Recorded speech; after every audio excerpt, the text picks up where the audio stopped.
Yeah, so on top of everything that I was mentioning, when it rains, it really does pour, as it does frequently here in London.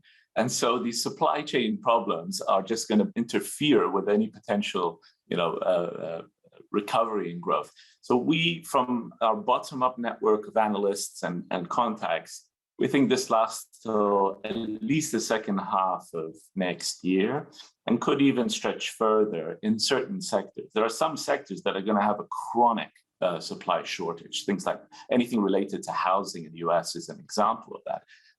Others will be more short-lived.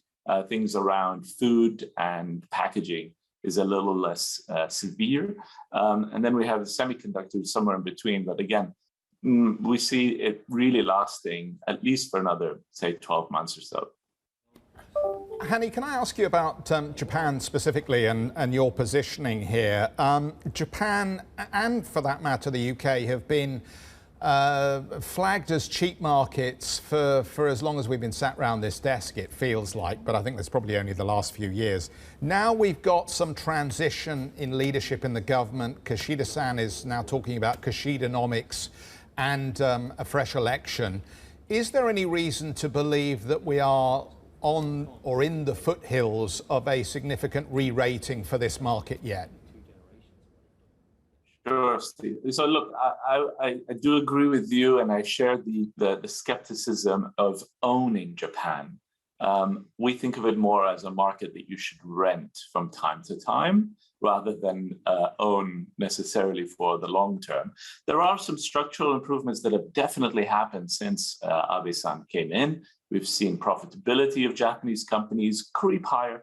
It's a multi-year process to see further improvement there. And it would be delivered through some of the reforms that Kishida-san has quite good credibility that we'll be able to actually push through. But in the here and now, the next 9 to 18 months, which is our horizon, intermediate term focus, we see some cyclical benefits that can come through, some optimism as they roll out fiscal packages to support the recovery.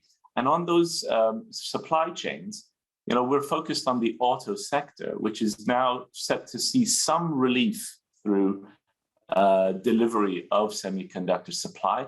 And so Japan has some pretty good catch-up potential. I'd say that for now, the arguments in favor of Japan are more cyclical. The structural, you have to be a lot more patient with.